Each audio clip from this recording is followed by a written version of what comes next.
Polyscience. This is for Cannabis and Tech Today, Cannabis Tech Talks. You're chopping it up with Chuck, and we are here with Josh Kesselman, the founder of Raw Rolling Papers. Welcome, Josh. Hey, great to be here. Thank you so much for taking the time to talk with us. We'll jump right into it. You started collecting rolling papers when you were young and had a passion for them because of your father. At what point did you realize you had a real, authentic brand and not just a business, or a passion? Wow. Okay, no one's ever asked me that before, so it's a tough one. Now, are you talking in reference to Raw? Because I've had many brands before Raw. Yeah, I was thinking Raw, but I have an answer for you. Okay, so here's what it was. I was out at a club with some friends, and the waitress was talking to my friends, and suddenly she turned to me and said, "Oh my God, you make Juicy J's? I love those." Now that's like, 2001, somewhere around there. So that's the first time when I realized that maybe I have a brand, things were actually where people actually recognized the product. And over the years, that continued where I just judge it based on personal reaction from people I'm around. When they start saying like, "Oh my God, I love your elements. I love your Juicy J's." And then when suddenly it turned into Raw, it got escalated through the freaking roof, where it was like, holy crap. So I guess we really recognized we had a brand when other people were recognizing the brand. That was really what it was. Yeah. And your brand was based around sustainability kind of before it was even cool. Like now, the cannabis industry, you hear a lot of talk about sustainability. Yeah. What does sustainability mean to you? And why do you think cannabis was late to the party with sustainability? Cannabis still is late to the party. Yeah. It really is. That part really hurts me. That's what So this is it's based on the way that I live. Like, I'm vegan. I've been vegan now for 20 years. I just don't want to leave the planet worse than I got it. It isn't. I've got a daughter now, but this is long before she was born. It's just a way that I think, which is like you're trying not to take more than you give, and trying to create balance in that regard. So if you're creating a plastic product, it's really difficult to not be taking from the planet more than you're giving to the planet. If you're using certain chemicals that are really harsh, that are extremely synthetic, and you learn how they're made, you realize that, man, I don't want to make any of that stuff. I don't want to do that. I don't want to do this to the planet. You look at it, the Earth is one big living being, So if you're pissing acid on it, you're not doing the right thing. I saw with Raw, it wasn't a product I was making for the masses. It wasn't something that I was making for like, oh, people are going to want this, like the mass market. It was really like, I was picturing my friends and my friend's girlfriend. She was this blonde girl with hippie dreads, and I was trying to make a product that they would really love. And they were the headiest smokers I knew, knew every aspect of it, grew their own, every little freaking detail. So I wanted to make a paper for them that I could just picture them truly connected with and truly loving, that would fit within their way of living, And that's what Raw was really about. That's why there were so many rules that had to be with it. Did it come up in conversation before you came up with Raw? Like, why don't we have natural rolling papers? No one said that to me. Wow. I wish they had. It would have made it easier. But no, the history of it was natural cigarettes that a customer of mine asked me to bring in for him in 1993. And when I brought him in, he offered me one back, and he had spent all this time telling me, "Oh, this is natural, so much better. Oh my God, it's all natural." I'm like, cool. And he pulls it out of the pack and hands it to me, and it's a typical bright white bleached cigarette paper in there. And I looked at that and I was like, what the? Because he had talked to me about natural for so long. Then I thought back to my collection, and I had a big collection, man. And I thought back to everything I'd ever seen in the history of rolling papers, and realized the type of paper I was envisioning for that natural cigarette didn't exist. It never had. And then it was like, I started thinking, okay, wait a minute. That brought me into the thing. Wait, why are rolling papers white to begin with? That brought me down a whole rabbit hole of learning and knowledge to recognize, really, that's really stupid. Yeah, why are they? I'll give it to you in the short version. Okay. All right. Columbus comes back, and I know this is long, but it was a short version. Columbus comes back, lands in Spain with these loose-tied cigars in Seville, by the way. They're tied with a string. They're wrapped in a combination of tobacco and banana leaves. The aristocrats start smoking them. The trade in tobacco begins between the New World and the Old World. And people smoke these cigars. They resonate like crazy. And about halfway through, they do something called turning, which means they turn bad. They're no longer smokable. They are disgusting. The aristocrat would throw it down on the ground like trash, and the peasants would come and grab it and open it up and re-roll it in used newspaper. Now, by doing this, even then, every puff is so precious that they begin holding a smoke in. And this is where cigarettes are born, just from that. Well, now this process of rolling in used newspaper makes its way from Seville up through Valencia to Alcoy. Alcoy is at this point the paper-making capital of all of Europe. Paper had been brought there by the Moors and was just the perfect condition, so this is the paper-making capital of Europe. Well, the Alcoyanos take one look at this and say, no way. They know what's in that newspaper and some very strong chemicals. And they decide instead, we're going to make a special paper just for this. And they're trying to show you that it's not used newspaper. So they make it bright white and market it. The earliest ones I've seen, hygienico. They're trying to show you that it's a pure, clean, yeah, bright white. Oh, bleached out. You know, look how clean this is. Yeah. Look how white it is, like clothing. You know, Yeah. and they made this paper like that, and that stuck. So that hundreds of years later, we're still trying to show the world that we're not smoking out of used newspaper. And I realized how stupid that was. It's a human nature thing. Once we start doing something one way, we don't often change it. You know, and then the factories will be set up to make bright white paper, and then they have to change everything. Why was someone going to go to natural when they've been making it this way for so long and people are accepting it? Why would you change it? You know? And it had to go. It had to go.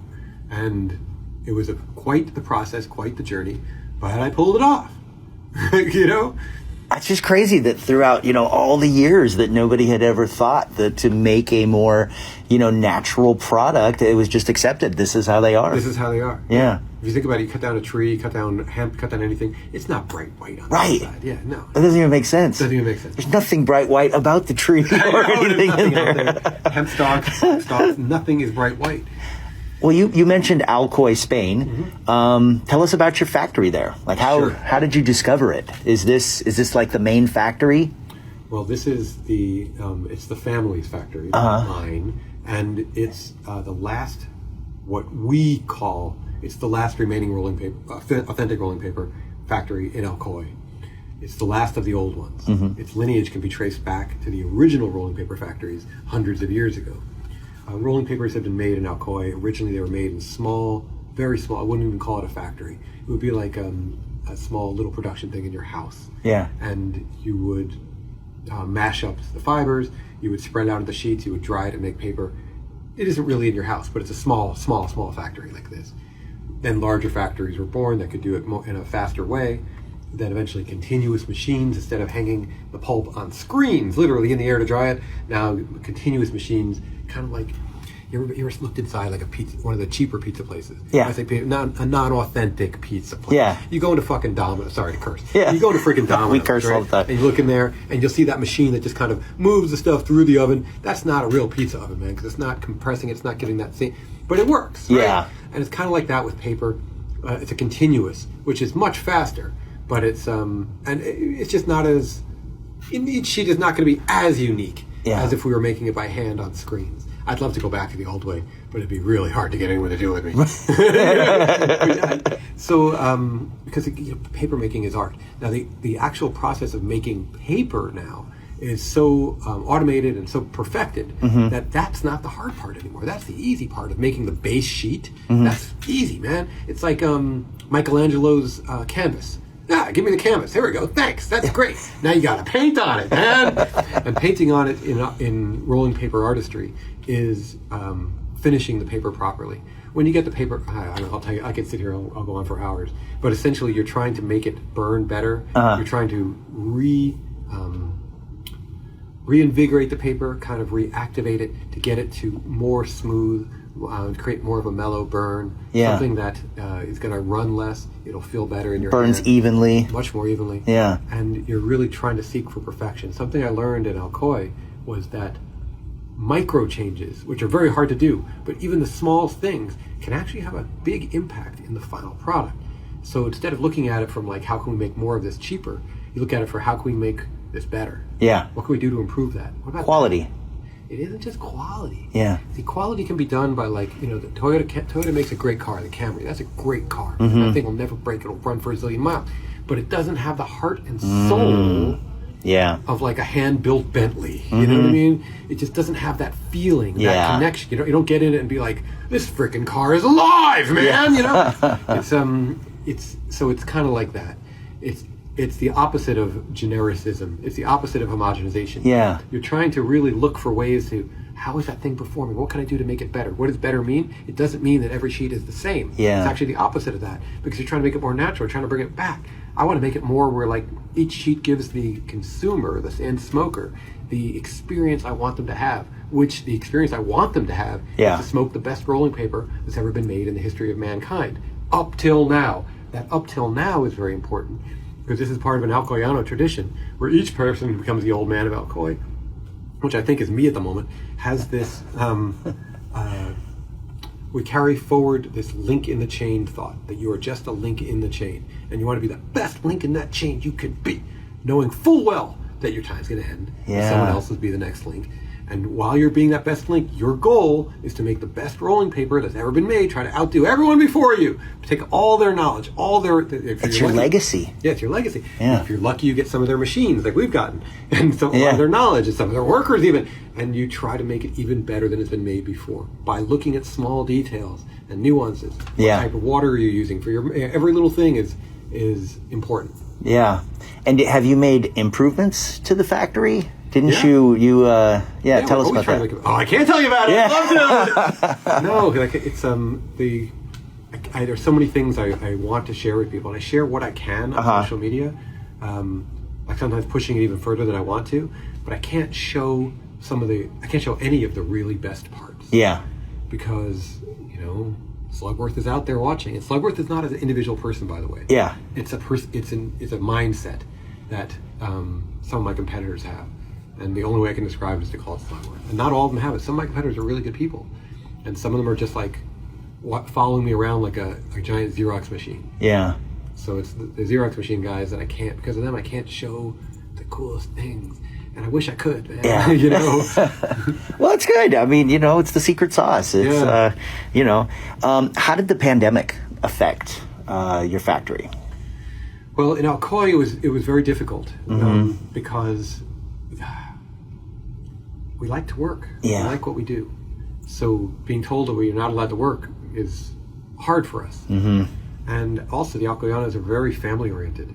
So being told you can't visit your family, it was very difficult up in Spain. It really hurt.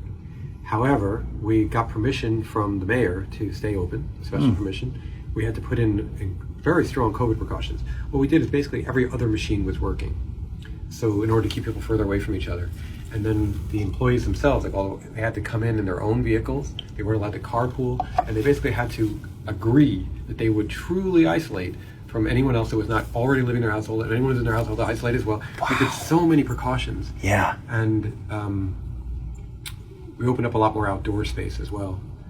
But yeah, and there was a lot of testing. We did some very interesting testing that I wish was done here and yet wasn't.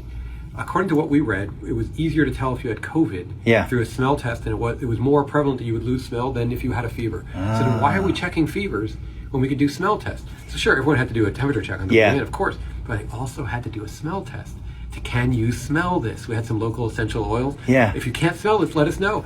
More than 5 times, people would come in, especially after a weekend, and fail the smell test. They were freaking out. They would run off to get COVID tested, and it turned out they had COVID based on a smell test. Wow.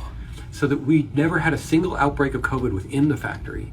We never had a transmission within the factory. We really did, like our guys really held tight, and they did incredibly well. The other thing we did was we switched to 24-hour shifts because we could only operate every other machine to try to mitigate that. Yeah. And we were able to actually produce more paper than we had before the pandemic started. During the pandemic. Wow. They worked so hard. You really stayed ahead of it, and you cared. You cared about the people. You cared about the process. And I feel like a lot of companies that had problems during this time had to shut down. They didn't take it seriously, or they didn't care. Which leads me to, we're here at your headquarters. This is very impressive. Thanks. Talk about your corporate culture. You know, what's it like? All that stuff. We did all those other things too. Like even in here, we have Yeah. those. Every room has those air scrubbers up above us. All that stuff that's constantly circulating in the air and trying to kill every virus that possibly can. And we did so many precautions here in Phoenix too. And again, our guys switched to shifts starting at like 3 a.m. Yeah. Just so they could stay away from each other and keep the place open. Wow. I'm so proud of our staff worldwide. That how hard they worked and tried to stay open. Now, a lot of these people didn't have to be here, you know? And then we had another thing that happened here in Phoenix where so many of our employees that were not primary breadwinners became primary breadwinners during the initial, the first few months of COVID. And because their husbands or spouses would be laid off. So then we realized, okay, these guys they're really in charge now. So we started giving extreme bonuses, very strong bonuses to all of our staff, not to the management staff, to the actual workers, warehouse workers, people like that, enough to make it where they could get through with their families through all of this.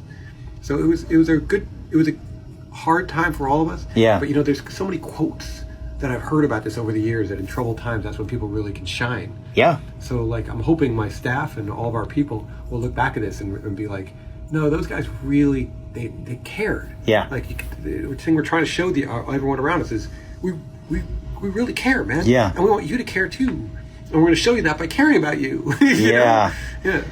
It says a lot, about your corporate culture. I mean, that you care. There was a lot of companies that as soon as the pandemic hit, they just laid people off, told them to go collect unemployment. No, nobody got laid off. There were 5 people that their jobs were ones that had to be done on site. They couldn't do it off site. Yeah. And yet they were too high risk. We couldn't let them come in. We just paid them. Yeah. We're like, we'll just pay you to stay home. Don't come in and don't go out. Yeah. That's really cool. I bet you have a lot of people that want to be part of the Raw team. Yeah, we do. Yeah. Yeah, we never have enough people. I always need more good people. I wish I had more. I really do. If people say, I want to work for you, I want you to work for me too. See, and that says a lot about your company and your corporate culture, because right now there's a lot of places that can't get workers. Yeah. And what does that say about them? Yeah, well, yeah. You might ask yourself, does someone want to work there? Would you want to work there? Because everyone wants to work here. I don't know with anybody. Once in a while, I'll get someone who moves on to some dream job of theirs. I had a warehouse guy who moved on to become a diesel mechanic because he wanted to. Yeah. But nobody leaves here because I hate it here. Now, if you're here 6 months, you're realistically just going to be here. If you're here a year, you're probably never leaving me. It's just the odds. You're in. Yeah, you're just here. That's it. You're not, okay, well, you can move up, but you can't move out. You just don't go. I like it that way. That is good. All right, let's switch gears for a second. Sure. Hip-hop is currently the most popular form of music in the United States. Yes, it is. I remember listening to hip-hop when I was coming up, and you either listened to rock, or you listened to country, or you listened to hip-hop. Music was like very segregated. It was kind of who you are. So I think it's awesome that we've got to this point right here. Can you speak a little bit about kind of hip-hop culture? Like, are you a hip-hop enthusiast? And also speak a little bit to to the Raw brand and hip-hop. Sure. Of course I'm a hip-hop enthusiast. I like the feeling that certain hip-hop music gives me. See, music is really about sharing a feeling, which is no different than sharing a cone. It's all sharing feelings through smoke. It's all the same thing. And once you realize that, if you look at it like that, then you can understand why hip-hop and smoke culture are so intertwined. Yeah. You're really sharing a feeling. And a lot of that feeling is related to smoke culture, which is beautiful. Yeah. So we didn't go out and do anything specific. It isn't like, we're going to go capture hip-hop and make Raw the hip-hop brand. Hip-hop came to us. They loved our stuff. Everything we've done, all the hip-hop artists we've worked with, was natural. It was all natural. People came to us because they loved our stuff. Yeah. And then later on, when people come back to us and say, I want $5 million to smoke your stuff, our answer is always like, no. I mean, do you already smoke it? You know what I mean? Are you already one of our people? Because we really just want to work with people that love Raw as much as we do. I can't pay you to smoke my stuff. It has to be you smoke my stuff because you love it, and then we'll find a way to work together. We'll work this out. But it has to come from a place of true love. Yeah. Not from a place of pay me. I like how you said that too, that music, it creates a state, right? Yeah. Like you play a certain song or whatever, and it can get you in a state. It also can transform you, right? You hear a song, from a couple years ago, it takes you right back to that summer, to that moment, to that. And same thing with, with smoking. Yeah, it is. It really all is the same thing. Either I'm trying to share feelings through paper, or I'm trying to share feelings through music. It's other people are trying to share feelings through material. We're all doing the same thing. Yeah. And I think it's beautiful. You know? It is, and it's authentic. It is. And I think that one of the cool things about authenticity is that people are starving for it. They are. Right? Like, it's just, there's so much fakeness out there that authenticity, especially like on social media, I think people gravitate towards it. Can you talk a little bit about your social media following and, Sure. you know, what it means to you? Well, I really enjoy, how do you even say this better? I freaking love having such a strong social media following. I really do. Because, like, when I go outside and walk down the block and someone recognizes me and they come and be like, oh my God, your videos changed my life, they made me so happy. Yeah. You know how fucking happy that makes me? Oh, man. Right, so then now I'm always scared lately, I'll be honest. Yeah. I'm scared I'm going to lose my damn social media account. Yeah. Because, I'll be scared, I'm like, oh, how am I? And then someone says that to me, and I'm like, I can't lose this fucking account. I've reached so many people, I've made so many people fucking happy. I can't stop that. Yeah. Like, fuck. I don't want to lose this at all. Shit, I gotta fucking do whatever I can not to lose the account, and I gotta build it. But it means so much that it isn't to be recognized. Who gives a fuck about that? O.J. Simpson gets recognized. Yeah. No, man, you want to be recognized because people are like, dude, you made me so happy. One way or another, whatever they're saying, you want it to be that you uplifted them, you made them happy, you made their life better in some way. Because I think that's what humanity is really supposed to be about, especially in our fucking culture. Yeah. Like, I once listened to a TED Talk about some guy saying we should get rid of money and basically replace it with happiness points. Did you make people happy? Did you uplift? Yeah. Like, oh my God, that would be fucking epic. Because that's something I would strive for fucking sure. You know what I mean? Instead of like that, instead of Pharma Bro is making money by hurting all of us, right? Yeah. You could only make money by doing positive things. What if we lived in a world like that? Like, fuck, man, that would be so much better.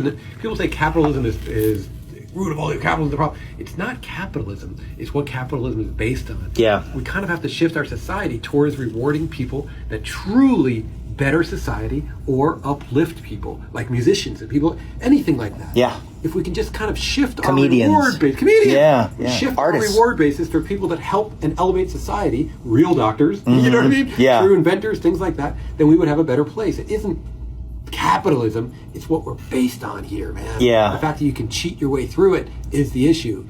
You know, fuck Wall Street, fuck all that shit, man. Those guys aren't helping us. Yeah. They're not helping the fucking world. But, you know, it's...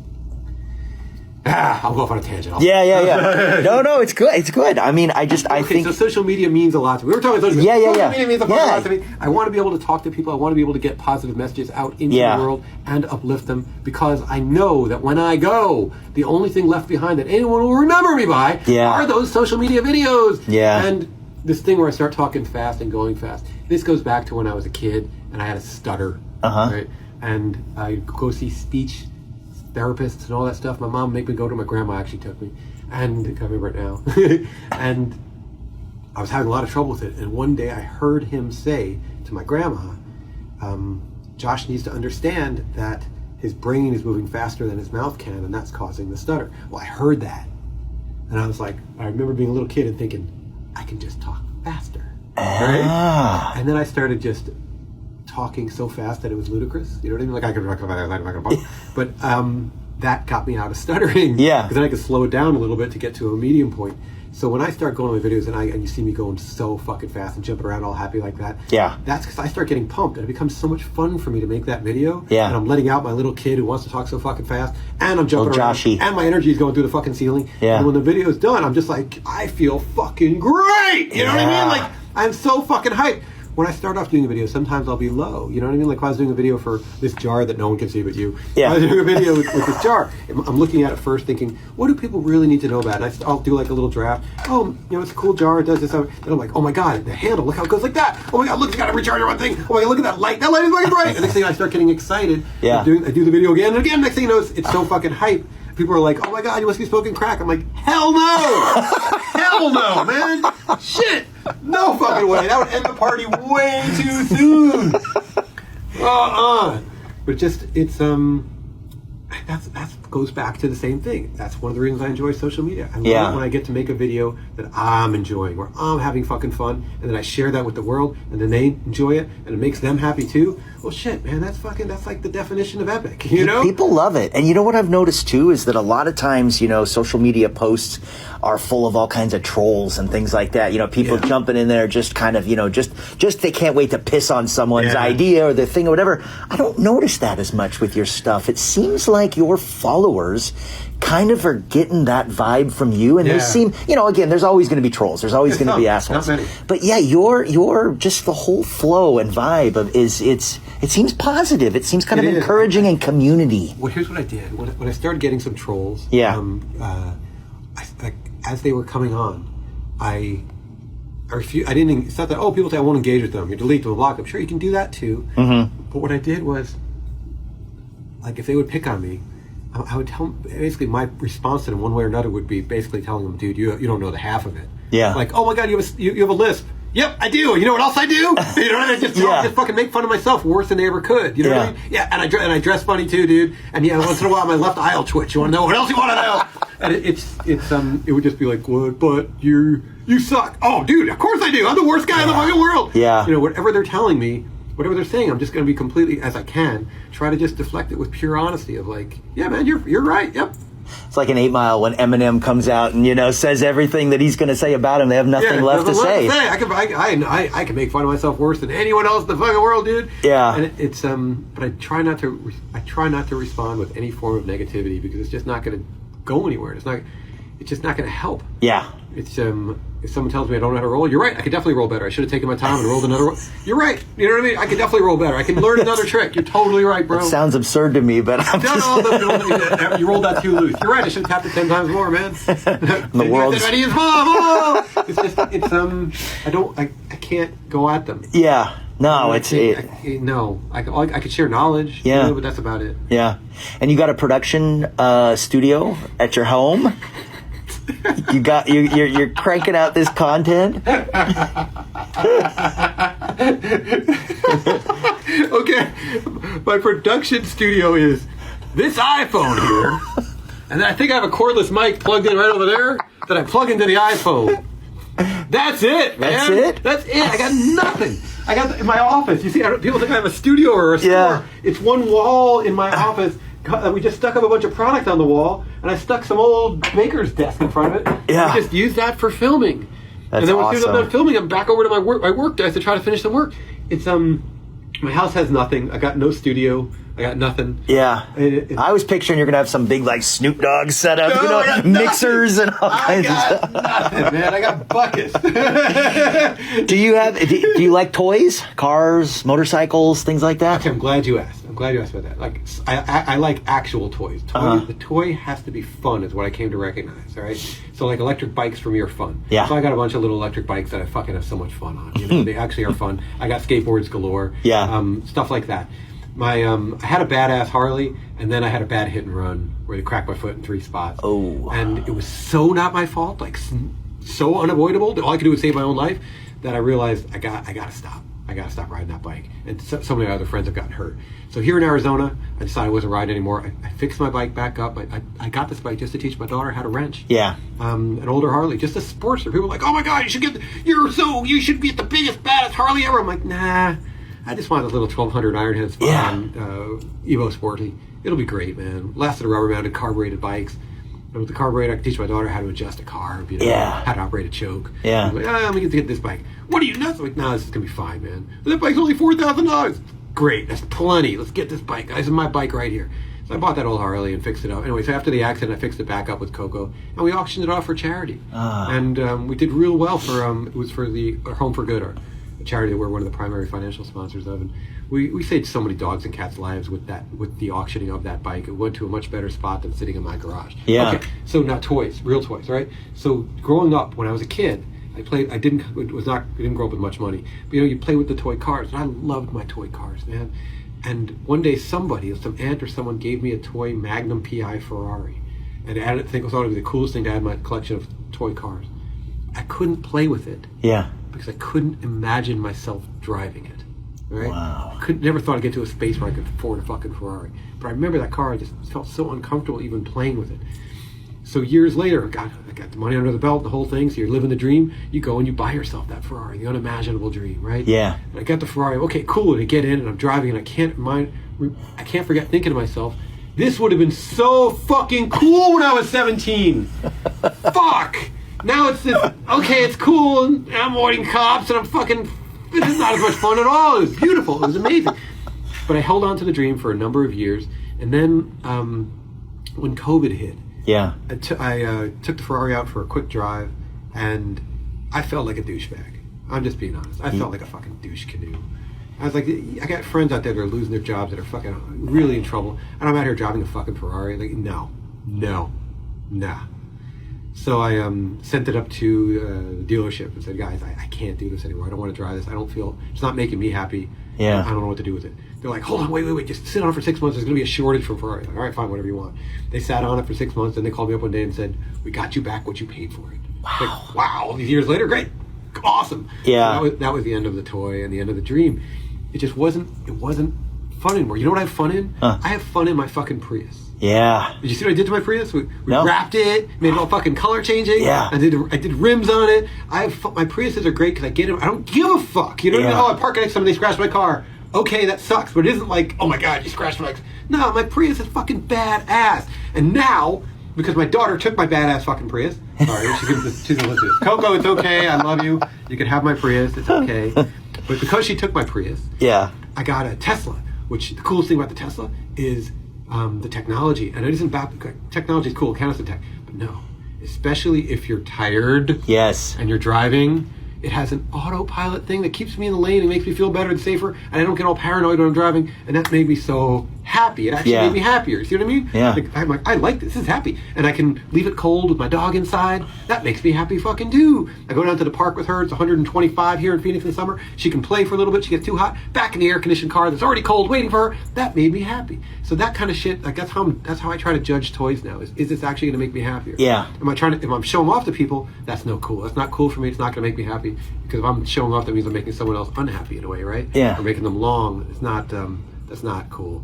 But if it's something where I'm actually getting enjoyment out of it, then I want that toy, man. So would you say you're a tech guy? You like tech? I love tech. Okay. All right, good. It's Cannabis and Tech Today. As it makes things for us better. Yeah. But I also I watch very carefully, just like with our products. I'm looking for evolution, not devolution. Mm-hmm. I hate it when I witness devolution. I'll give you an example. That microphone I was talking about earlier for that phone right there. Yeah. The older generation of it, simple cordless mic. You don't even call it the company. Comica. The company, they make this great cordless mic. They made this great cordless mic. It was great. I bought 3 of them. I loved it.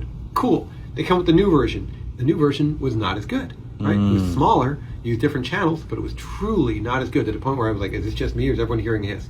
We're all hearing his? Okay, let's switch out the mic. Nope, still hearing his? Yeah. Back to the old one. Next, 2 years later, they come with another new one. Again, not as good as the original. And you're like, okay, who's running this company? Like, are you guys using your own products? Like, who's fucking this up? How can you not notice that your old ones are so much better than your new ones, you know? And it isn't like you're charging less. So what's going on here? I run into this often with products. I judge products very harshly. So like Bucky's eye masks, right? I'm traveling all the time. I'm going to Alcoy, Ethiopia, Bali, everywhere you go. Yeah. I got to go there. So they make these eye masks where it comes together, the little Velcro spot back of your head is right at the back of your head. So now you're going to lay down in bed with a big thump thing on the back of your head. It doesn't make sense. I'm thinking, like, who made this? Like, and I go through all their eye masks, and every single one of them at the time, it was just designed wrong. So there was a big bump, a big like knot right at the back of your head. And I was thinking to myself, what kind of, like, I'm trying to say anything negative, but like, wow. Yeah. That CEO, whoever runs that company, you failed, bro. Yeah. You failed your people, you failed your company, and you failed the world. You had one job, dude. You're making an eye mask. You couldn't realize that people were going to put this thing. Did you wear it once? Did you try to sleep in it, bro? Or are you one of those guys who's just trying to make money, and for you it's crap in a box? You don't care what it is. Yeah. Therefore you're not even using it. I run into that a lot in this industry. Yeah. I don't care about anything. I'm just trying to make money. And you're like, ooh, bro, that's not what... Why are you trying... What does that money actually mean? Why are you being paid money? You're being paid money to do a job, dude. Yeah. Think, oh, you're your own boss. You ain't your own boss. You're working for people. I work with people all day, every day. What do they actually want? They want a better fucking rolling paper. If I fuck it up, if I make something that sucks, then I failed them. Yeah. And I should be fired. Their way of firing me is buy some other brand. Yeah. The way, I feel like people don't look back enough at what things really mean, right? So you're being, what is our financial system? It's really supposed to be, you're being paid to do something and do it better than it's been done before, right? If you make a better podcast, a better article than has been done before, then you should be rewarded with these little made up slips of crap called money. And then you can take that money and do something you want with it. Hopefully something good. Yeah. Hopefully something that makes you happy. Buy yourself some food, a nicer house, whatever the hell you want. And you deserve it because you did a really good job.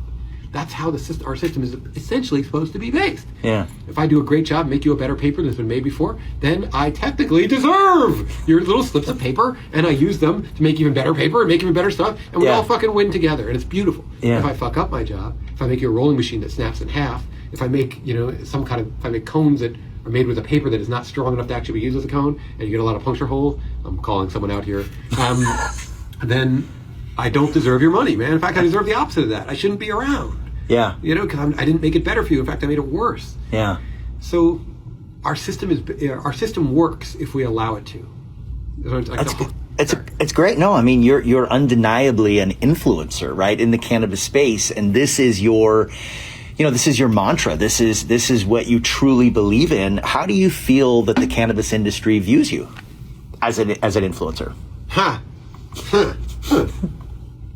Well, I think they all think I'm crazy. Which I am. I think we all are. Man, you have to be me. But I think every human being is individual, right? Every human being has more synapses in their brain than there are stars in the fucking universe. And that is a true statement, right? So we are all individual people, right? When you meet someone, like in my mind, half the time I'm saying to myself, it's very nice to meet you, human. Because it's like, you look at them as a human, not as... So it's... sorry, this is just showing you how crazy I am. I think that the industry appreciates how far I've brought it and how passionate I am about what I do. And I think they look up to me in that regard as to being like, wow, that guy really brought it, man. That dude really freaking brought it. And the reason why I can talk so quick and strong about my products, is because I love them and I enjoy making them, and we invent them together, me and the team, so you really care about it, and you really like it, and you get excited about it. And I think they look at me as someone who really brought my part of the industry to the highest level it's ever been. Yeah. Yeah. And are there people that you look to, like, for trends or, that maybe influence you in certain ways? And it doesn't have to be in the cannabis industry. It's rare. I wish I had more people to look up to. I have some, but I do wish there was more. I mostly look back in history. I'll read stories from Marcus Aurelius and people like that. It's in current, like some of the people I've looked up to have let me down so badly that that I try not to look at current people so much in that regard. I like the people who I look up to the most are people who stick by their guns, the ones who stay authentic. Like we're talking about some of these craft farmers. Those guys, I love them because they made a choice to make a better product over profits. For real. Not the kind of thing that I see these giant guys claiming that they use that as a statement. Yeah. And then they'll get busted with using Environmental Protection Agency breaking their laws because they're not. It isn't real for them. Yeah. For them, it's just something they're saying. I'm talking about people who truly fucking live it, and you can tell when you meet them. And those are the people I wish I could. They don't cut corners. No, they're not going to. That would be like it would be like hurting their child. Yeah. No, the answer is no. It's like Dr. Ronners, those guys. It's people who really stick by it, man. Those are the ones I love, and those I wish I had more of them in my life. And if you are one of them, please come hang out with me. I need more people like you in my life, and we'll find a way to work together. But I need people like that, and I just the ones who truly love what they do and will not sacrifice. They really won't. Those are the guys I really like. Yeah, nobody's going to say that you don't love what you do. How about let's talk pre-rolls. Sure. Like, they are popular right now. I think I just saw something that pre-rolls are super, super popular. You've got CBD, you've got Delta 8, you've got, can you just kind of speak to how the explosion of pre-rolls has affected kind of how Raw operates? Okay, so it has affected us a lot in terms of our cone business. We have to make so many cones for them, and we can never make enough. We're expanding like crazy, and we'll be caught up with them soon. Are they made in Alcoy? The paper comes from Alcoy, Spain, and it's sent to Indonesia for the most part, where it's rolled into cones. Got it.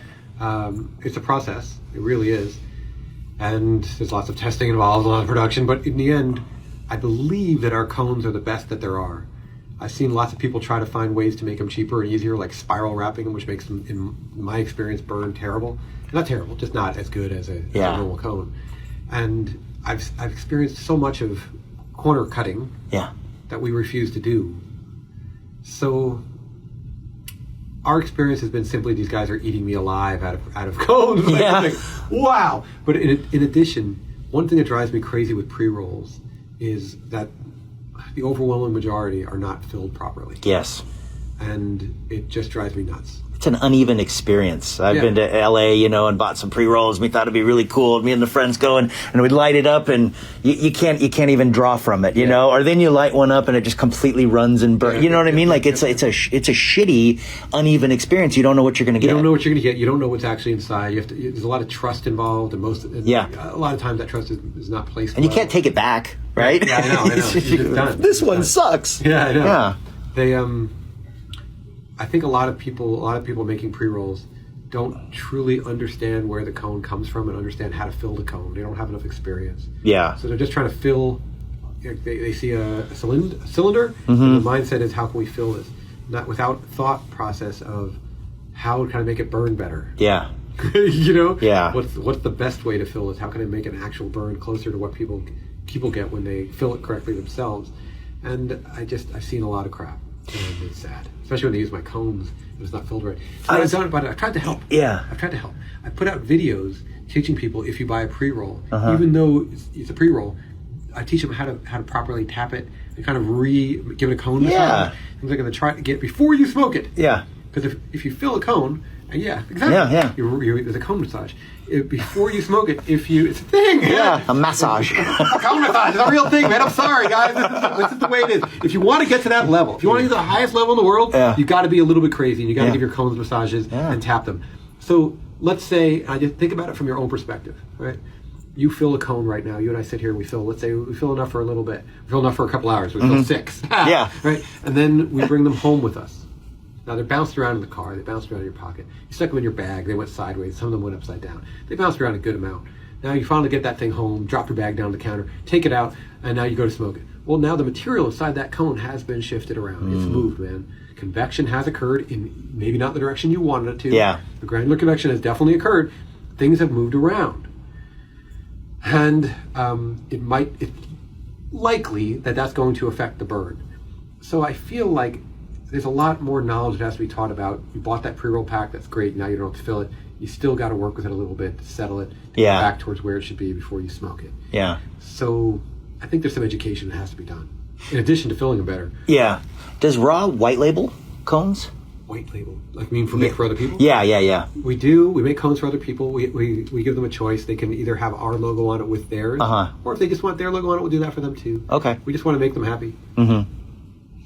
Have there been any big advancements in rolling papers, lately?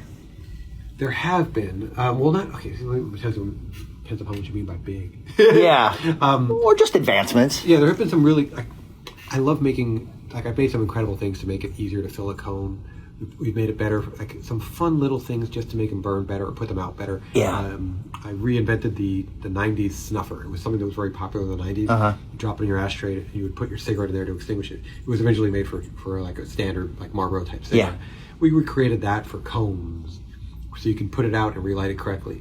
I even brought back a modified cigar cutter, which is the cone cutter, to cut the end of it so you can get a better smoke when you light. In terms of actual paper, we've been doing a lot of experimenting, and in the past couple of years we've launched 2 new papers, which is the Raw Black. The Raw Black is a slightly thinner version of Raw Classic with a similar porosity. Porosity is a measure of how much, basically, the easiest way to think about it is how much air can pass through a paper. No different than the mask that we're all wearing right now. The more breathable a paper is, the faster it's going to burn. That's essentially the way you think about it. And it's cheaper to make a more breathable paper. It's more expensive to make one that's less breathable. And people don't, manufacturers are often looking to cut costs, so they will make a more breathable paper, which is essentially what we call in our industry fast burning or free burning. And then they market it, and it breaks my heart because that fast burning paper can cost you as much as 15% easily of your material compared to a good slow burning paper. And you don't know that. Now let's talk about, here's the trick. Yeah. You ready? This is the trick that comes from big tobacco. If I sell you a pre-roll in a fast burning paper and it burns, let's say 15 to 30% faster, it's basically more, imagine this, more of the smoke, it doesn't go out as fast. So more of the smoke is just going off into the air. And every time you're pulling more air through the paper and less from your big cherry at the end. So you're getting weaker hits. Yeah. And then they'll tell you things like, it tastes better. Look how much smoother that tastes. Because, it tastes lighter. Yeah. Because your smoke's going off into the air. Not into your fucking lungs, man. You're getting ripped off and you don't even know it. Bye-bye. Yeah. You don't even know it. Yeah. However, if you were in the industry and you were just trying to maximize your profits, do you see how this could be used as a tool to make you more money? Yeah. Now that same consumer, to get the same amount of active ingredients, has to buy 20% more from you just to get the same experience if he would have just used a slow burning paper. Yeah. So it's a great way to maximize profits. Big tobacco uses this with the light cigarette trick. Yeah. Where people, it's a lighter cigarette. It has less tar, less nicotine, technically. It's pulling more air through, which is most of how that's done. Not entirely. That's most of how that's done. Yeah. Or largely how it's done. Be careful, they're going to want to sue me. That's partially how it's done. Don't sue me, guys. It's, I'm always wrong, by the way. I'm always wrong. I'm wrong right now. And, it caused you, in the end, you were going to get that same amount of nicotine. You needed that the same dose you had before. So you're going to smoke more sticks in order to get to that same dosage you had before. Therefore, you're buying more sticks from me, and I'm making more money, and I'm ripping you off, and you don't even realize it. And you're thinking how much healthier you are. Yeah. So fast-burning rolling papers, free-burning rolling papers, are something that I despise. Now, if people want them, I'll make them for them, because in the end, I work for people. But I see in the industry people marketing fast-burning papers heavily lately, and it breaks my heart. That's so strange. And you were talking about waste. One of the things is, it doesn't take a whole lot when I'm smoking for me to feel just exactly how I want to. So if I've got a big joint or a big pre-roll or something like that, halfway through, I got to figure out what I'm going to do with it, right? So, either just put it out or a little bit of water or something. And then I know that I'm wasting something. Yeah. First time I got those little shorties, right? Yeah. I was like, this is freaking brilliant. These little, what do they call them? Dog walkers, have those been around forever? Or I felt like I just discovered them. Have they been here this whole time? They've been here this whole time, but we recently launched dog walker cones, essentially, ones that are very much smaller. Once COVID hit, we realized we had to make ones because people aren't going to share as much. Yeah. So we immediately put out a whole line of much smaller cones. That's a great point. Yeah, and here's the cool thing about them. I am a huge advocate for smaller cones, by the way. Yeah. Huge. Because one thing is, I don't know when we're really going to be passing again, but two, you get a fresher experience. There is, just the way it works is, you're going to have less resonation. Because you have less resonation, and you have to light another one, and then light another one, each time you're getting a fresher hit. I think that's why, overall, 1 1/4 is a much more popular paper than king size, because people just naturally recognize that the smaller one gives them a better experience, Yeah. King size is cool. I love king, especially when I got friends around, man. Yeah. But it's never the same experience when you go and get one of those half smoke joints and then you refire that thing up. It's just not the same. It's like leftovers. It is like leftovers, but I made it better. That's what I'm talking about. I made a cutter to cut off the end of it. Yeah. So you can get it a little closer at least. Yeah. But still, it's never as good as having just a fresh one to start off with that has experienced no resonation. You have to just understand and recognize that scientifically, the unburnt material in your cone, the smoke from your ember, your burning part, is going to pass through that unburnt material, and that material acts as a filter, and it picks up things as it goes through. Yeah. And that's what resonation really is, essentially. When I say filter, it doesn't make it any healthier, don't sue me again, but it's going to filter, it's going to pick up some stuff. Yeah. And therefore, as it burns down, your smoke gets stronger and stronger, which is cone theory. Cone theory this is why, listen, as we go through this, when I say us, I mean we humans, as we go through this whole process of changing and everyone's going to be smoking more and all this kind of stuff, there's going to be a tendency for larger companies to try to push us back into straight smokes. Yeah. It's so much cheaper to produce a straight smoke than it is to make a conical one. So much fucking cheaper. Yeah. It's going to be like 4 times the cost in the end, maybe more, to make a cone compared to a straight one once these big, massive machines come online. Maybe 10 times more. Yeah. But the straight ones just don't burn the same. Because here's cone theory. Cone theory is at the top of your cone, it's widest, right? So that's where you light your material, it starts burning there. That would be flavor of, let's say we call it 100. Yeah. Right? As it burns down, it's going to get stronger and stronger and stronger just through resonation. And so the theory is, if you're burning less material as it's burning down, but that material is getting stronger in flavor, you can make it where you are essentially trying to give, the goal is, a similar experience to the top where you're smoking a lot of material, to the middle where you're smoking half as much, to the end where you're smoking barely any material. As it's getting stronger, you're burning less. It's like tiered. Exactly. Yeah. So cone theory is to try to give you a better experience throughout the smoke. Yeah. So cones, to me, Yeah. the hell do I know, are the absolute best way to smoke there is. If you see me roll, I only roll cones. Yeah. And straight ones are great. I mean, they're cool, but they do not give you the cone experience. Yeah. You said on the No Jumper podcast, and this really stood out to me because I listened to that, before we got a chance to talk here, that you understand rolling paper better than anyone alive. And I heard you say that, and it stood out to me. It reminded me of a song. I remember Lil Wayne said, and next time you mention Pac, Biggie, and Jay-Z, don't forget me, Little Weezy Baby. Yeah. Like, he threw himself into the conversation with the greatest. And when you said that, I don't think it's hyperbole. I think you truly do have a understanding that is maybe on a whole different level of mastery. Does that bleed over into other areas of your life? Kind of that penchant for mastery that you have displayed here?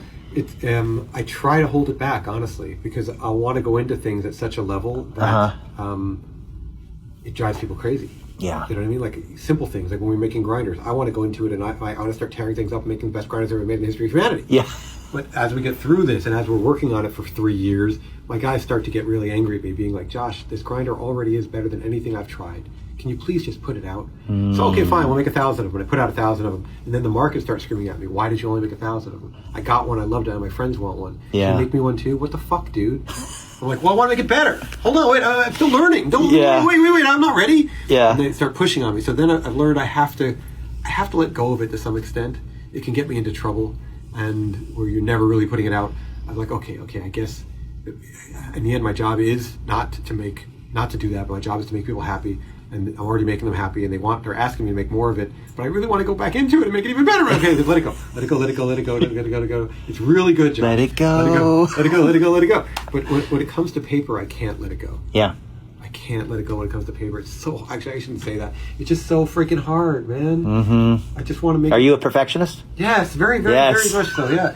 And proud perfectionist. Every time I make something, it comes in, and all of our products, if you look over on the wall over there, I know they can't see it, but you see those bins? Those bins are products for me to QC. I want to go through every product whenever I can, whenever possible. Wow. It came in, I want to see it too. It goes through a normal QC process, but I want to touch it. I want to play with it. I want to see if it's right. I can notice things that other people can't notice. I can notice that paper packaging doesn't feel quite right. Or more of a little, it looks like more scratches than usual, or just some little tiny nuance. Oh my God, it's not folded the way I want it to be folded. It's just, I can notice things that other people just can't notice. Yeah. And I want to really make it better. I need to smoke it. I need to look at that watermark myself. I get it. The Alcoyanos, Josh, this is perfect. Yeah, it is perfect, but yeah. I don't know, man. When's the last time you changed the watermarking wheel? When was that changed? How old is it now? Have you checked it? Have you mic'd it? There's always a way. You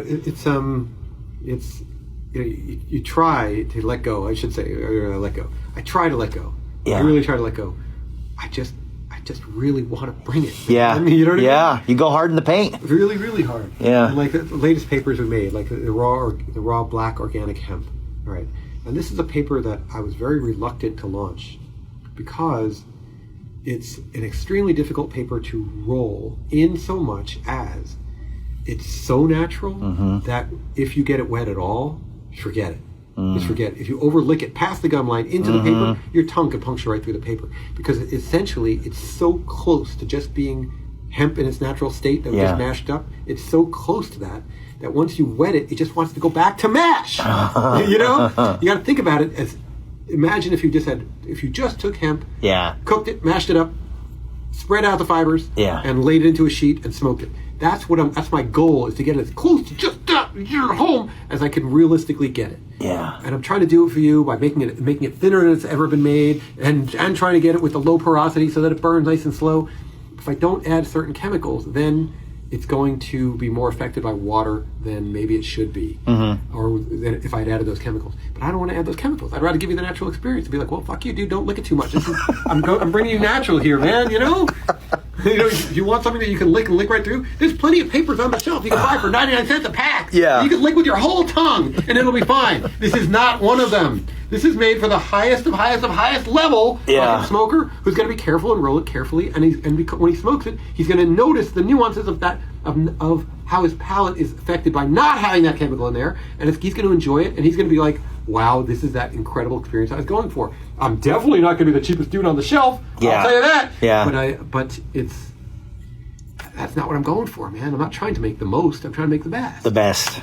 Yeah, you're a perfectionist. You are an enigmatic, lovable entrepreneur, and you also are really big into giving. Yeah. Like this is a part of your story that I think maybe some people don't know, that I'd like to talk a little bit more about. Can you talk about raw giving? Yeah, no problem. No problem. Yes, I can. It's the problem for me with raw giving. Let me start just from my own shame. Yeah. Is that I don't believe I give back anywhere near enough. All right. So for my own shame, I tell you, I really think I should be giving back more, much more. In fact, it's something I want to do when I'm done with this. It reminded me of something I want to get to. It used to be. Let me tell you where it comes from for me. Yeah. Right? It's a real simple way, and it's a beautiful little story. Not much of a story, but I'll tell it anyway. Right? So I'm young. I'm at somewhere. My grandma sent me somewhere, some kind of camp of something, and on comes, and I'm really young. On comes Live Aid. Right? This big. Some people don't know what that is. Yeah. At the time, it was the greatest musical concert series to fundraise for mass starvation that was happening in Ethiopia. Mm-hmm. And it was the first time that everyone had gotten together like that. It was simulcast around the world, and it impacted, from my understanding, more than 1 billion people got to see this thing one way or another through Live Aid. And so much money was raised, and it saved so many lives. And it was such an impact. And I'm sitting here watching the world come together as one through the power of music in a positive way to try to help people that they've never even met or seen, like thousands and thousands of miles away. And I was so impacted by that, like, wow. When you see humans care about each other, this is the world I want to live in, man. I want to live in a world like that. Yeah. That was fucking great. And I'm watching Bryan Adams up there on stage playing Summer of '69, and it was just like, and he changed the lyrics to Summer of '85. That's like it tells you what year it was. Yeah. And I'm just like, wow, just so impacted. I'm so infected that changed my life. And so I'm always trying to recreate that Live Aid experience, you know? So I end up idolizing Bob Geldof. You're asking people, Bob Geldof, and watching what he did. And so it became a thing of I just want to give back, and I did that through, even when I was younger, I was always trying to find ways to do it. And once you start getting blessed with tremendous success, well, with that success comes great responsibility. I believe that whenever you receive a huge reward, like a tremendous success, you then have to stop and listen. The universe is talking to you all the time. You just don't hear it, and many people are deaf to it. Mm-hmm. But I would just try to open myself up to see, okay, what is wanted? What am I supposed to do? Because I know when you receive, you're supposed to give. What am I supposed to give? Mm-hmm. And one way or another, the universe would guide me on these incredible journeys where I would end up through just sheer happenstance, in what I call the gates of hell, which was at going through the gates of Sister Mother Teresa's hospital for the destitute and dying in Addis Ababa, Ethiopia. And you go through that experience, and you're witnessing people dying in front of you, and you're experiencing something that you never thought you would actually experience, at a point where you have to go into what's called warrior mode.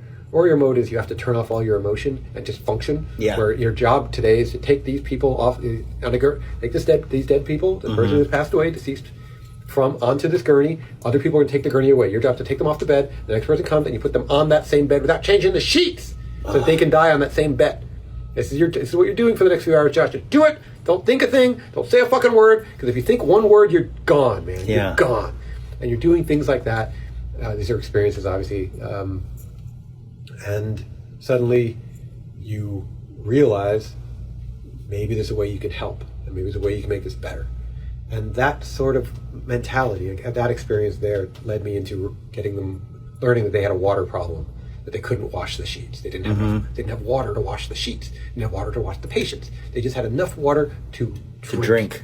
No more, realistically. Wow. So we did a water project with them, the same water project that the United Nations said they would do, that the Unicorn said they would do, and all these fucking relief agencies said they would do, but they wouldn't do it because of whatever, you can make up 1,000 excuses. Yeah. Why they didn't do it. Oh, they would say, oh, it's because of religious faith, we can't help you. Oh, it would turn out this. Oh, it would turn out that. It turned out they had a real problem that needed to be solved with some tech and ingenuity. And we were able to pull it off. It didn't even cost that much. It cost like $100,000. That's not much. Based on that project probably saved 10,000 human beings, right? I believe it did. Yeah.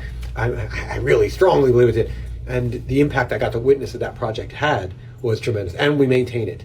So it's not just a thing where you do it and walk away. It's still going. And I hope it'll go forever.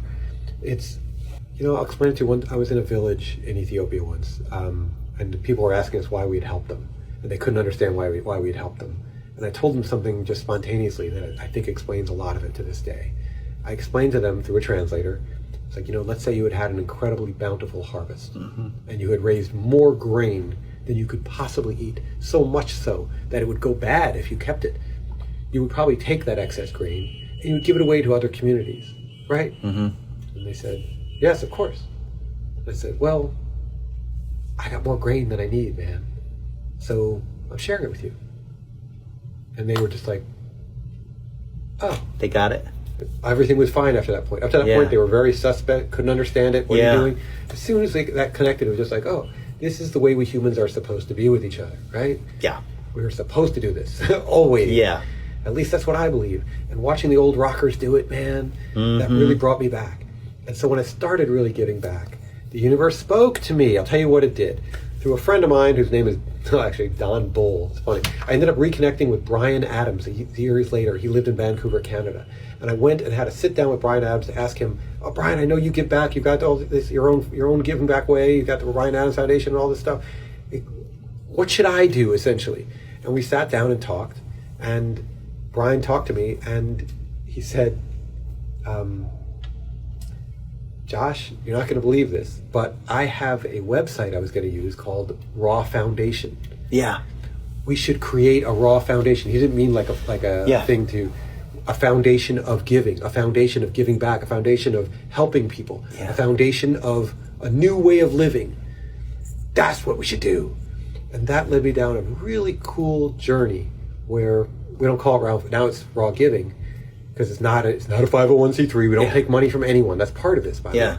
Here was the plan. The plan was to continue to give back even stronger than ever before, not take money from anybody to the extent possible, and just try to inspire and uplift people through sharing with them the feeling of giving. Because when you give back, you get this incredibly awful, warm feeling in you. It's programmed into our human DNA. Everybody gets it. You just have to trigger it. It's addictive because it feels so good when you help people. And you see it, and you know you really did it, and you know you really had an impact. It feels really good, man. You know what I mean? So you want to share that experience with people. So the way that we figured out we would do it, the plan was essentially to give back in what I believe is an incorruptible way, where it's like, hey man, you come onto rawgiving.com and you want to buy a skateboard or a snowboard or whatever the hell we got on there, 100% of what you spend goes directly to the charity.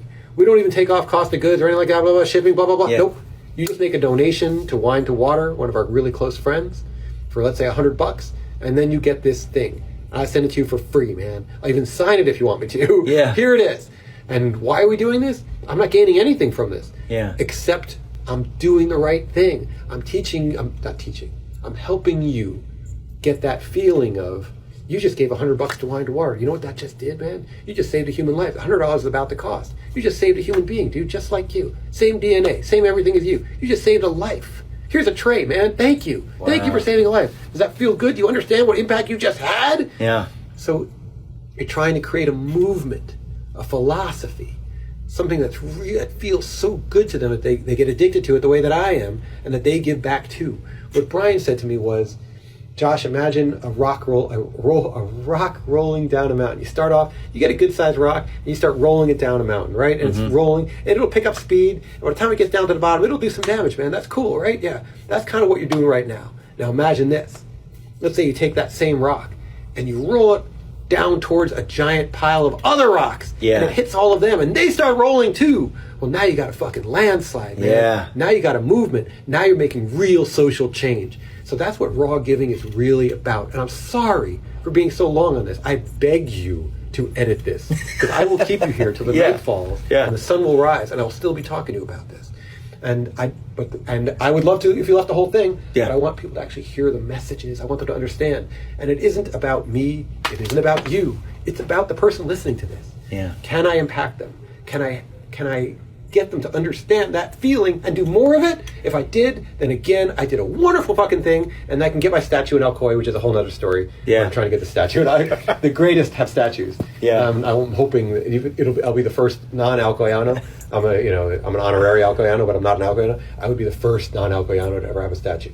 So maybe I'll get lucky and I'll somehow pull it off, and I'll get it. This is what I have to wait till I'm dead. Yeah. But still, I want my statue. You don't get a statue while you're alive. I want to know, because that means I'm one of the rolling paper. I'm truly one of the rolling paper greats. I think it's so cool. I mean, I think I heard a quote once. It's like, what you give, you keep forever, and what you keep was never yours to begin with. That's beautiful. And it kind of feels like that sort of, summarizes what you're talking about. The one that and I've said this before, but one of my famous Marcus Aurelius quotes is, the only wealth you ever keep is the wealth you give away. Yeah. And that's completely true, because especially with the life I've lived, where I've had feds come at me and try to confiscate all my shit in the past and all that kind of stuff, it's, you recognize, like, ain't no federal agent going to go confiscate Mother Teresa's wells. I think we've done all seven of the hospitals now. Wow. They're not going to go back to Ethiopia and try to confiscate a fucking well. Yeah. It's gone. It's done. I gave it away. It's theirs now, and it's done. I could be living underneath a bridge, and I could always know that I pulled that off. Yeah. Someone will try to change it and say, oh, he did it because of... There's no because of. I did it because of love. So you can say whatever you want. I know why I did it. Yeah. I did it because of love, man.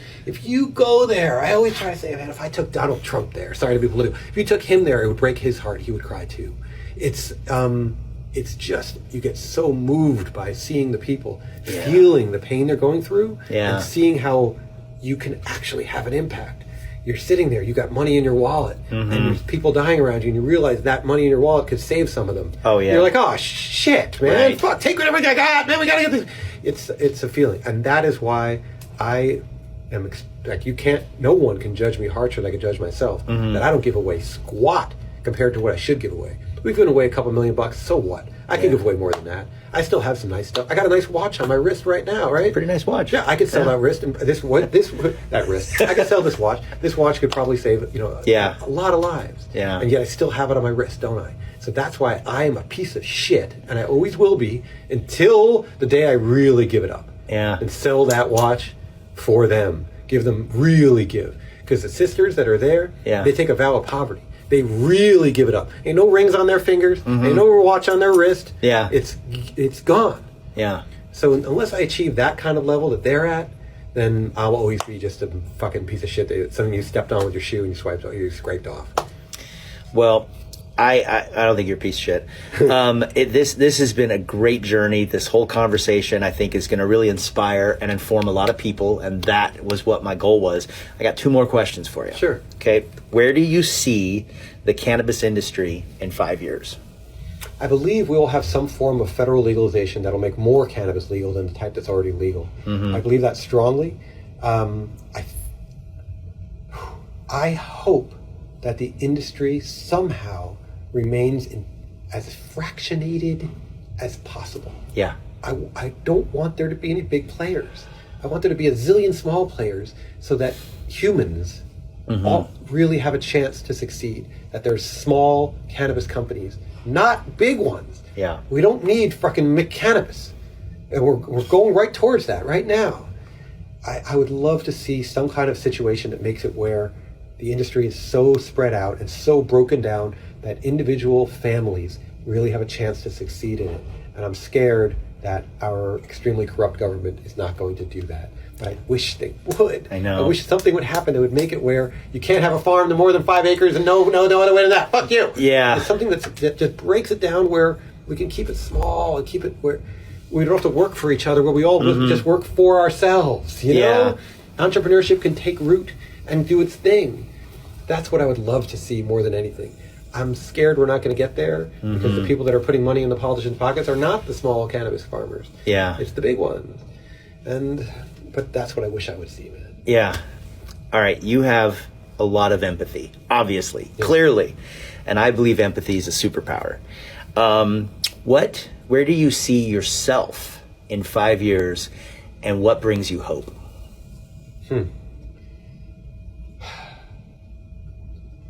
I don't think I'm going to change much over the next 5. I'd like to believe that I will.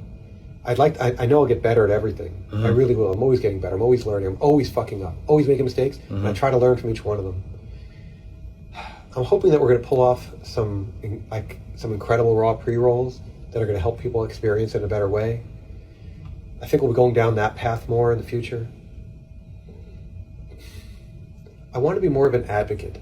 Someone who, either through our actions or other methods, really helps to elevate the entire industry towards where I think it should be, more towards a situation of mutual success with a lot of people rather than king of the mountain. Yeah. I look at it like this. If you're on top of a hill, that's a great place to be, man, because if you fall down on a hill, you're not really going to fall down the hill. It's gently sloped, you know, it's not that dangerous. But if you're on the top of a peak mountain and you trip and fall, you're gonna fucking die, man. You're going all the way down to the bottom. So I don't try to, in my businesses and everything we do, I don't try to create a peaked mountain where we're on top and everyone else is on the bottom. It's you try to bring as many people as you can with you to the top, and that way you got a nice big hill, and it's fun. And it's a lot more fun when you have other people with you, and it feels right, you know. I create my products through empathy. Yeah. And everything I do is really very much through empathy. The whole thing of when I smoke with you, I'm trying to understand how to better it. I'm trying to understand your needs, try to think of every little detail of how you roll and how you smoke. I'm trying to pay attention to it to see how I can make that better for you. Yeah. Why you did it that way. Because if you're doing it some way that I can make better for you, the odds are there's a million more just like you and I can make it better for them too. So I'm really trying to connect with you. I'm trying to get those mirror neurons working in the front of the brain, trying to deeply connect and understand what your needs are and why you're doing what you're doing. And every little detail, I'll be like, why is he doing that? And like if we're really hanging out and smoking, you'll see my eyes kind of go glossy a lot while I'm trying to go into this state of trying to figure out like, what is it? What is it? What is it? What is it? What is that? Why?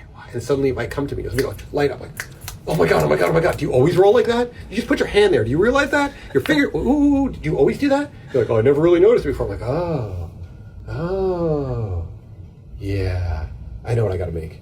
And that's where the next product comes from. Yeah. And that's the process of raw innovation. If you want to know how, the big secret, oh, I've had companies sue me trying to get to our secrets. I've had everyone trying to figure out, it's that. I just gave it away. It's that state right there of trying to figure out how I can make it better for you and what it is. And not doing it through a fake way of, what can we do to make it better for this group of testers? No, fuck you, dude. You got to hang out and sesh with somebody. You got to really hang out and chill and understand them and connect with them. And you can't do that in a panel. It's got to be done through your friends and just people, humans, man, you know? I'll keep you here all night, bro. I love it. No, listen, we could not end at a better point. So anyways, thank you so much, Josh. It's been a pleasure. I really, really think that our audience is going to get a deeper understanding of what's behind Raw and the man. Okay, but I don't want them to have a better understanding of what's behind Raw. I want them to ideally, if they listen to this, and especially if you came this far, I'm hoping that I helped you. Yeah. I'm hoping that I helped the listener. I'm hoping that somehow, even if it's just a little bit, I elevated you or caused you to do something that betters the world in some fucking awesome way. That would be a success of this podcast to me. You know what I mean? You don't need to know more about me. I'm just some fucking douchebag. You know what I mean? Yeah. You know, like, it's more about you. It's more about the people who are going to listen to this. I hope I helped you. I hope I elevated you. I hope I did something awesome that maybe made one little spark of creativity go off in you, and that'd be fucking awesome. Well, to everybody listening to this or reading in the magazine, let us know. Let us know, and we will let Josh know if you felt elevated, if you felt touched, and if you felt inspired from this. Yeah, if you carry it forward. That's right. You know? All right. We're all just one big, beautiful tribe, man. That's the way it is. That's it. Thanks so much, Josh. You're welcome. All right.